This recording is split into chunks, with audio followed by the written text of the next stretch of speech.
Obsesiones literarias.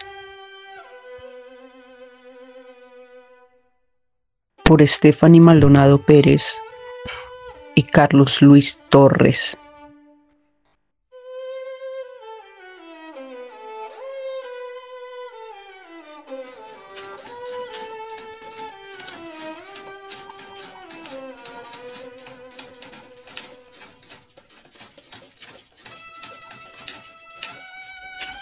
Partir en cuerpo y alma, partir, deshacerse de las miradas, piedras opresoras que duermen en la garganta. He de partir, no más inercia bajo el sol, no más sangre anonadada. No más formar fila para morir. He de partir, pero arremete, viajera. Stephanie, dentro de muy pocos días se cumplirá otro año más del nacimiento de Alejandra Pizarnik. Hoy tendría 89 años.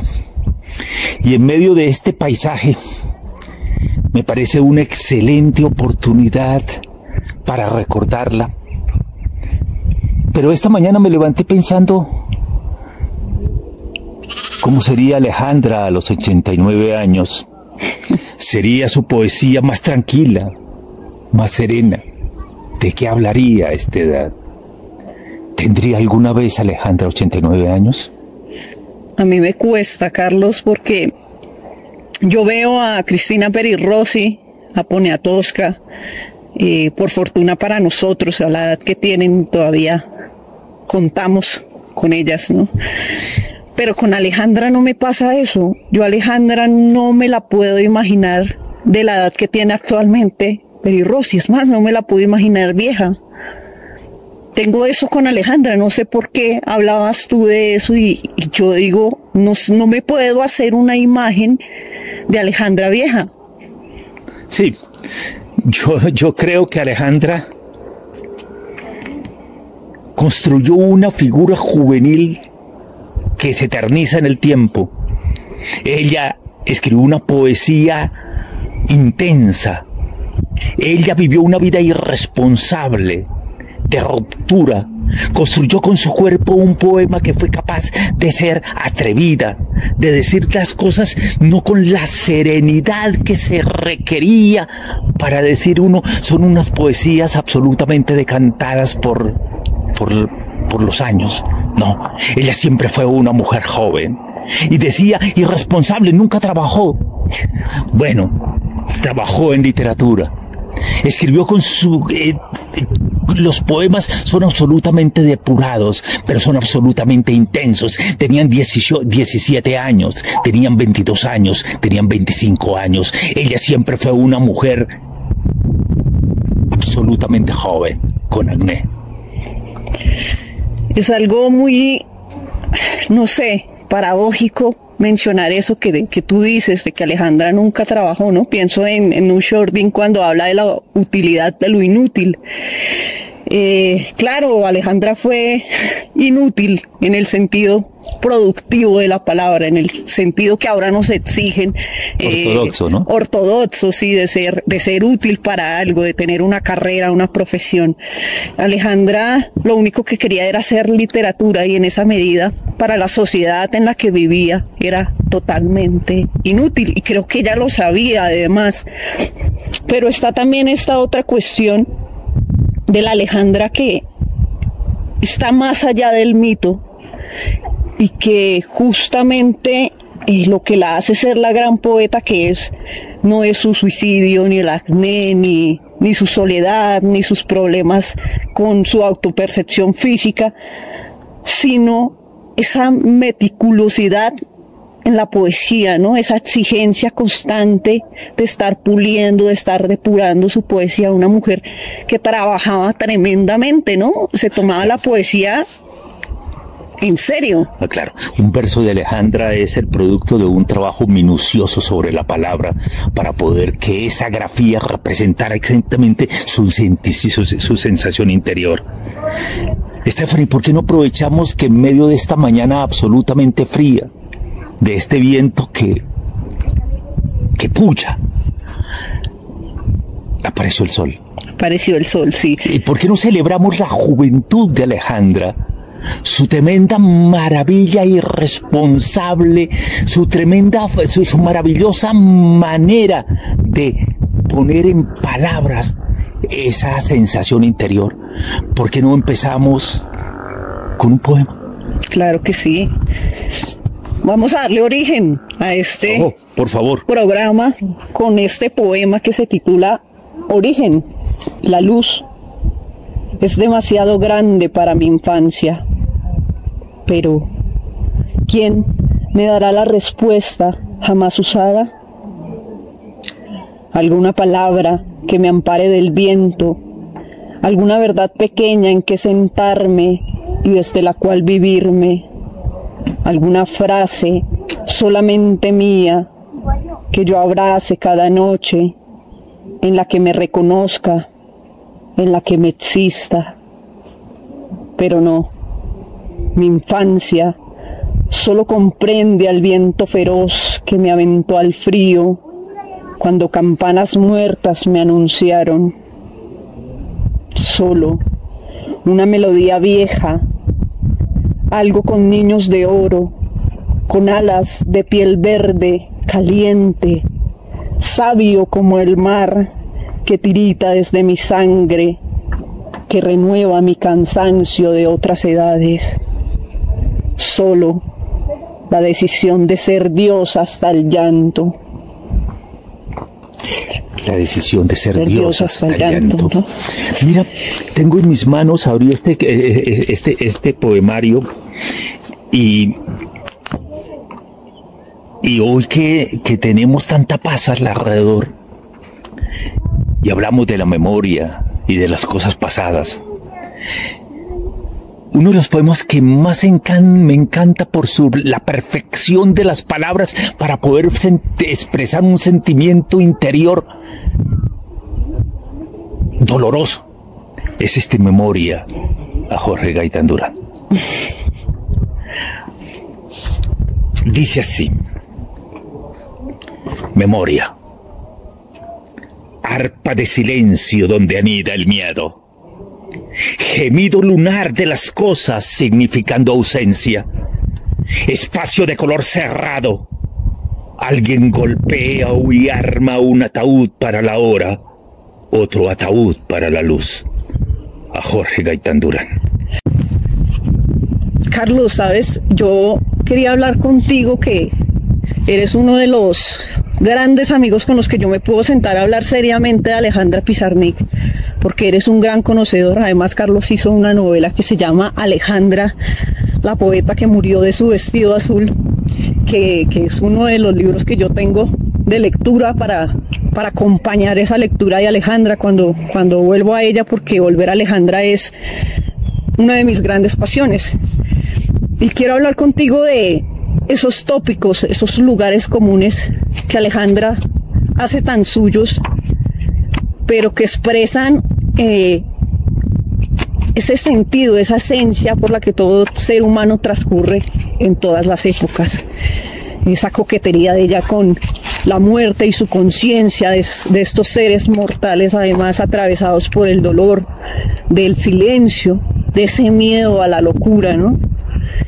Hay tres épocas de Alejandra, ¿no, Stephanie? La primera época, que fue la que acabamos de tocar, un poco de esos poemas intimistas, dolorosos, que se reflejan en el diario, que se reflejan en sus versos. Otra que es su mejor época, que es la que creo que te estás refiriendo, que es la época en la cual todo el mundo la conoce, que es su época en París. Ella lo escribió muchas veces: en esta ciudad soy feliz, en esta ciudad a pesar del hambre, de las dificultades, soy feliz, dijo. Tal vez su obra más importante fueron esos poemas cortos que se llaman Árbol de Diana. Árbol de Diana. Uf, Árbol de Diana que asombró a Octavio Paz, que hace su prólogo. Pero son unos pequeños versos en los cuales ella logró su máxima concreción de su estrategia poética, que es un poco de surrealismo, el apretar un poco más la tuerca y volver al comienzo, pero ese comienzo siempre es ella. Entonces lo que hace Alejandra es cerrar el círculo, habla en primera persona con un elemento surrealista, aprieta la tuerca y cierra el círculo con ella misma. Pero además encuentra su voz propia, ¿no? Porque creo que es donde Alejandra ya dice, esta es Alejandra hablando, ¿no? Naturalmente, esa es Alejandra Pizarnik, ese es el verso alejandrino, ese es el verso que es natural en su poesía, como el viento de hoy, ¿no? Frío que nos hace temblar, ¿no? Yo leo el primero y tú lees el segundo de Árbol de Diana. He dado el salto de mí al alba. He dejado mi cuerpo junto a la luz y he cantado la tristeza de lo que nace. Pucha. Te toca. Solo la sed, el silencio, ningún encuentro. Cuídate de mí, amor mío. Cuídate de la silenciosa en el desierto, de la viajera con el vaso vacío y de la sombra de su sombra. Maravilloso, maravilloso, ¿no? He nacido tanto y doblemente sufrido en la memoria de aquí y de allá. Son unos versos absolutamente cortos, diáfanos, que Paz se asombró y escribió un prólogo diciendo las diferentes definiciones que podría ser ese árbol de Diana, en biología, en anatomía, en geografía, pero en todas partes es diáfano. Uno creería que estos son los versos más depurados de Alejandra, que son unos versos sencillos, no especula sobre la intelectualidad. No son con los versos como los que tenemos que hablar ahorita cuando utiliza a otros autores que ella está leyendo como a T.S. Eliot. No, estos son versos que nacen de muy profundo de sí, pero son mediados por una depuración y un trabajo continuo con la grafía. Lee uno cualquiera, simplemente habla. Y son profundos además. Me recuerdan esa profundidad que tienen los haikus, esa profundidad filosófica que hay en el aforismo, que no cualquier autor logra y que en la poesía son muy pocos, creo yo, los que logran esa profundidad en tan poco, ¿no? Eso es lo que hace que Alejandra sea grande entre las grandes, además. Perdóname, Estefanía, ¿tienes frío? Un poquito. Sí, estás temblando de frío. Mira, tiembla con este. Vida, mi vida, déjate caer, déjate doler mi vida, déjate enlazar de fuego, de silencio ingenuo, de piedras verdes en la casa de la noche, déjate caer y doler mi vida. Wow. Te toca. Días en que una palabra lejana se apodera de mí. Voy por esos días sonámbula y transparente. La hermosa autómata se canta, se encanta, se cuenta casos y cosas. Nido de hilos rígidos donde me danzo y me lloro en mis numerosos funerales. Ella es su espejo incendiado, su espera en hogueras frías, su elemento místico, su fornicación de nombres creciendo solos en la noche pálida. Alejandra, ¿no? Después de este libro vienen Los Trabajos de las Noches, ¿no? Los Trabajos de las Noches es publicado en 1965 por Editorial Suramericana. Ya estaba de nuevo en Buenos Aires, pero Los Trabajos de las Noches es el comienzo, y quiero hacerlo como el abrebocas a una preocupación que es mi preocupación actual, Stephanie, es de reconocer la prosa y la poesía de los últimos años de Alejandra, en la cual echa mano de todo. Los trabajos y las noches es un título tomado de Hesiodo. Sí. Estaba pensando en eso antes de que lo mencionaras. Hesiodo llama los trabajos y los días, ella llama los trabajos y las noches, ¿no? Claro. Es una tretagonía. Además ella era una ave nocturna, ¿no? Era nocturna. Era absolutamente nocturna. Tengo miedo del sol. Le tengo miedo al sol. Fascinaba los cines porque era el secreto maravilloso de la tecnología para ocultar el sol. Qué maravilla. Poema. Tú eliges el lugar de la herida en donde hablamos nuestro silencio. Tú haces de mi vida esta ceremonia demasiado pura. Oye, perdóneme, qué lindo poema. Y ella es capaz de hablarle a ese tú de sí misma y nombrarlo todo, nombrarla a esa otra persona en su totalidad, y al final dice yo. Oye, lo nuevo, tú eliges el lugar de la herida en donde hablamos nuestro silencio. Tú haces de mi vida esta ceremonia demasiado pura. Hay algo más que no puede pasar desapercibido en Alejandra, a pesar de esa intimidad que logra, de esa intimidad con la que habla. Alejandra habla desde la intimidad, pero para lo múltiple, ¿no? Porque hay una polifonía en sus voces, una polifonía tremenda en su poesía, ¿no? Esas múltiples voces que Alejandra logra, para mí son fundamentales, ¿no, Carlos? Mira este poema que se llama, a propósito de lo fundamental, Piedra Fundamental. Dice ella: no puedo hablar con mi voz, sino con mis voces. Sus ojos eran la entrada del templo para mí, que soy errante, que amo y muero, y hubiese cantado hasta hacerme una con la noche, hasta deshacerme desnuda en la entrada del tiempo. Un canto que atravieso como un túnel, presencias inquietantes, gestos de figuras que aparecen vivientes por obra del lenguaje activo que las alude, signos que insinúan terrores insolubles, una vibración de los cimientos, un trepidar de los fundamentos drenan y barrenan, y he sabido dónde se aposenta aquello tan otro que es yo, que espera que me calle para tomar posesión de mí y drenar y barrenar los cimientos, los fundamentos. Aquello que me es adverso desde mí conspira, toma posesión de mi terreno baldío. No, he de hacer algo. No he de hacer nada. Baldío. No, maravilloso poema, profundamente maravilloso. Esa palabra baldío que es de T.S. Eliot, tierra baldía. Sí.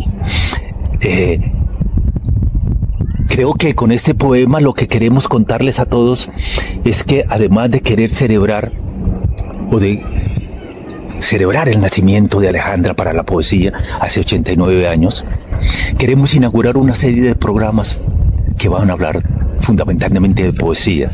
También hablaremos de novela, pero hablemos de esto, de la poesía que produce frío, produce calor, produce alegría, produce tristeza, produce algo maravilloso que es la melancolía. Ese que te decía Víctor Hugo, ¿no? Que la melancolía es el placer de sentirse triste, ¿no? Dice Víctor Hugo en algún lugar. Sentir triste da placer. Hermoso. Carlos, hay una cosa que poco se menciona de Alejandra Pizarnik, o que más bien creo que es de esas cosas que opacan por esta mitificación de la poeta suicida, ¿no? Y es que Alejandra era una lectora con una voracidad tremenda y una profundidad de análisis casi que a la par que en la escritura, ¿no? Ajá. Y esas influencias que son ineludibles en cualquier autor, también están presentes en Alejandra en poetas como César Vallejo. Tú a mí mencionabas a Eliot, Artaud. Hay un montón de registros de ella en su diario sobre las lecturas que hacía de los poetas también franceses, ¿no? No, mira, Alejandra era una gran lectora, Estefanía. Deberíamos dedicarle un programa completo, un taller completo, a hablar de los autores que leía Alejandra Pizarnik. Creo que ella devoraba libros. En sus 37 años lo único que hizo fue leer. Y sus noches en vela los pasaba leyendo. Y tuvo obsesiones, pero impresionantes. Antonin Artaud. Yo creo que esa prosa fracturada, esa búsqueda de ella de una expresión nueva en perseguir una imagen que no era capaz de alcanzar la otra, e irse en el tiempo persiguiéndose una imagen tras la otra, y uno conoce la última y la anterior, pero no se tocan. Esa capacidad de ella de no hablar de los dos pedazos de que se fracturan de un leño, sino de los pedacitos que quedaron sobre el suelo. Ese es Antonin Artaud. Exacto. Entonces ya no se preocupa por las partes que quedaron al romperse, se preocupa por las miserias espinosas del leño seco que quedaron sobre el suelo. Pero eso se lo aprendió a Antonin Artaud. No, y de Vallejo, que ella decía, no, era su poeta triste, esa orfandad propia también de Vallejo, esa compasión tan tremenda que mostraba Vallejo en sus poemas, y que Alejandra se conmovía mucho leyendo a Vallejo, ¿no? O sea, era una cosa tremenda. Mi poeta triste lo llamaba. Mi poeta triste. Ese poemario de Vallejo que se llama Trilce, que viene de unir las dos palabras triste y dulce, que constituye el principal poemario de Vallejo. Ese niño solo que es abandonado en una alcoba oscura en una hacienda y grita interiormente: ¿me habrán abandonado? ¿A dónde se fueron los mayores? Es ella. Es ella. Ella es ella, reflejada en todos los escritores que leyó. Por lo menos el personaje más importante de la vida de Alejandra es Alicia en el País de las Maravillas. Sí, es cierto. O sea, Alicia, cierto. Recordemos que Alicia siempre va buscando un jardín. El jardín de Alicia es el mismo jardín de Alejandra. Alicia se escribe con A. Alejandra se empieza con A. Carroll tenía una gran dificultad en casa. Su mujer no lo dejaba escribir de noche. Entonces él inventó un alfabeto, una reglilla, que la denominó el nictógrafo. Una reglilla es una reglilla con 4 huecos arriba y 4 huecos abajo. Y él, como la mujer no le dejaba emprender la lámpara, él escribía una rayita arriba y una rayita abajo, significa A. Una rayita arriba y otra en el mismo lado significa B. Y escribió Alicia en el País de las Maravillas en la oscuridad. Cuando Alejandra, la mujer amante del oscuro, descubre el nictógrafo, tampoco lo hizo por mano propia. Arturo Carrera, un jovencito de Buenos Aires, poeta, ella la escuchó en una taberna de no muy buena elegancia. Le escuchó leer a Arturo Carrera, le escuchó a Arturo Carrera leer sus poemas, y ella se enamoró de esa leyenda del nictógrafo. Y la única grabación de la voz de Alejandra que existe es leyendo un poema de Arturo Carrera. Tal vez de sus últimos libros, uno de los que más me ha maravillado es El hombre del antifaz azul. El hombre del antifaz azul es de las cosas escritas en sus últimos años, que es una parodia, una manera de perseguir a Alicia en el País de las Maravillas. Y como en Alicia, esta niña no ve un conejo, esta niña ve un hombre con un antifaz azul. Y Alejandra estaba en la búsqueda de una nueva forma de escribir, una manera de ser propia, pero que fuera capaz de romper con lo anterior, con el árbol de Diana, ¿sí? Con los trabajos y las noches. Sí.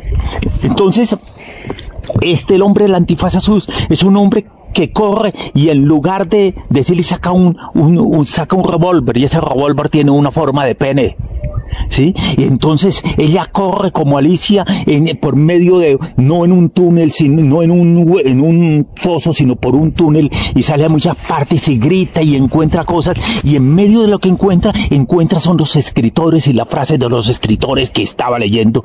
Por ejemplo, de Lord Chandos, que fue un hombre que escribió una novela desconocida en el año 1902. Ella toma Lord Chandos y incluye las frases suyas, las incluye en el texto de que estoy hablando. La canción del destino de Operión, de Hölderlin. Mira, no puedo resistir la tentación. En el texto aparece la canción del destino de Hiperión de Hölderlin, completa. Bueno, el párrafo completo. Aparece Altazor de Huidobro. Los cantos de Huidobro están en el texto. Delmira Agustín de Montevideo. Los cantos de una poeta desconocida para todos nosotros en América Latina estaban siendo leídos por Alejandra Pizarnik, y ella, sin dolerle un pelo, toma las frases y las mete dentro de su poesía, y ni se toma el trabajo de ponerle bastardilla, sino hace una utilización poética, libre, encantadora, libertina y respetuosa de lo más lejano al plagio. Le dirían hoy plagiadora, muy, digo yo que muy livianamente, porque yo creo que se trata más de lo que tú dices, de Alejandra hacer suya la poesía también de los poetas que amó, que es lo que todos en último término hacemos cuando dedicamos un verso, cuando ponemos una foto ¿no? Con el escritor al lado y el libro en la mano. Es lo que hacemos. Tú me estabas preguntando sobre Alejandra Lectora. Sí, claro. Lo que ella hacía con leer era que no hay diferencia entre leer y escribir. Escribir es poner los signos alfabéticos unos delante de otros, de una manera especial, poética, prosaica, literaria, como tú lo quieras nombrar. Leer es desmontar esos signos. Entonces Alejandra lo que hacía, metía lo que estaba leyendo, lo metía entre el texto. Por eso en ese gran poema dice: a orillas del Lemán lloré. Es una frase, a orillas del Lemán lloré, es una frase de T.S. Eliot. Hay una cosa, Carlos, que quería, señora, de todo lo que estás hablando, y me dejaste pensando tanto en Alicia como en todos estos versos que ella hace suyos, es esta vaina también que tú mencionabas del subrealismo, ¿sí? Pero también este límite constante con el mundo de la locura, podríamos decirlo, atreviéndose a decir y a succionar de la locura cosas que muy poca gente se atrevía en esa época. Alejandra es tremendamente grotesca. Mira lo que tú dices, se encuentra un tipo que en vez tiene un revólver en forma de pene, ¿no? Sí. O sea, ella es grotesca sin ser totalmente pornográfica. Sí, no es pornografía lo que utiliza, es el elemento crudo. Es la crudeza dentro de la belleza poética que ella estaba manejando. Y es además decir, no hay tabú en esto, carajo, esto es lo que nos hace también, nos configura. Quitémosle el tabú a esta joda. Claro, y no solamente quitemos el tabú, se burla absolutamente de nosotros, porque creemos que Alicia en el País de las Maravillas es para las niñas. Sí. No, ese no es un libro para niñas, ¿sí? Entonces ella... Tenemos que poner esto programa, por favor, no lo vean antes de las 8. Por lo menos no leer a Alejandra antes de las 8 de la noche, deberíamos decir. Bueno, caray. entonces si la pregunta de esta tercera sección era, ¿cuáles son las lecturas de Alejandra y cuál es la estrategia de Alejandra? Es lo que estamos diciendo. Es una mujer que se dedica fundamentalmente a leer. Stephanie, esto que pregunta de las lecturas de Alejandra es en líneas generales lo que hemos dicho hasta el momento. Alejandra era una lectora nocturna, una ávida lectora, una crítica lectora. Se reía absolutamente de Pablo Neruda.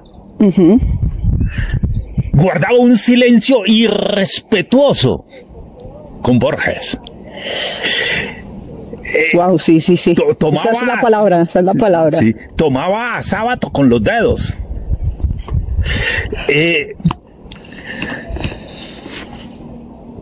De Proust no hablemos. No, a Proust lo desgranaba, ¿no? Lo cogía cosita por cosita y... Prefería la Brontë. Pero era una lectora absolutamente ávida de las cosas maravillosas de la literatura universal. No solamente de los griegos, de los hombres del siglo XX, de finales del siglo XIX, de los hombres que nacieron a finales del siglo XIX, pero fundamentalmente de un hombre que vivió mucho más atrás, que es el conde de Lautréamont. Aquí entre nos, para que no esté en cámara, yo me he dedicado un poco de tiempo a leer lo que leía Alejandra Pizarnik. Entonces me he sentado a leerla a ella, no directamente, a leer la fuente de inspiración de Alejandra. Y es importante también. Mira, he encontrado unas cosas maravillosas, he encontrado y ratificado esto que acabábamos de decir, que ella utilizaba todos sus lectores para su obra literaria, y respetuosamente. Esto es adolescencial, pero maravillosamente adolescencial. Pero mira, me senté a leer a Artonin Artaud, me senté a leer al conde de Lautréamont en los cantos de Maldoror. Te juro, no fui capaz de terminar. Me faltaron la última parte, la última cuarta parte, pero no puedo leer tanto dolor concentrado. No es posible soportar, hombre, ni alma nocturna, tamaña mole de dolor, de barbarie, de tragedia humana. Y ella lo soportaba. Era muy valiente. Era muy valiente. Leer completo los cantos de Maldoror. Era valiente para leer y era mucho más valiente para escribir, creo yo. Con tanto miedo encima, con tanto dolor encima. Era muy valiente Alejandra. Hay una frase de Szymborska que dice: pido perdón por tan grandes preguntas y tan nimias respuestas. Y me acordé de eso porque Alejandra es muy interrogativa. Creo yo también que tiene eso tan válido que es darle más peso a cuestionarse, a preguntarse, a colapsarse además en su poesía, ¿no, Carlos? Dice Alejandra: ¿por qué escribo? Pregunta. ¿Por qué escribo? ¿Por qué sollozo en madrugada? ¿Por qué de pronto este sabor a canto de cisne? Esta espuma verde acumulada en la garganta. Mi corazón es absurdo, como una máscara en la lluvia. El espanto lo asemeja al mar. Mi cuerpo es una invasión de tambores en el silencio de la noche. Porque estas noches, como un oasis para las brujas, porque esta conjuración de ausencias, este secuestro de la hija del viento. Me rodea en la noche una logia exterminadora. Te llamo y no vienes. Te amo y no vienes. ¿Por qué viniste como el relámpago y me dejaste sola en lo devastado? Si escucharas mi rumor a la celda minúscula, poblada de agonizantes, mi jadeo, asfixiada. Si de pronto me vieras en la orilla del despertar, cantante enmudecida en la cima de su asombro, si me vieras atada a tu rostro.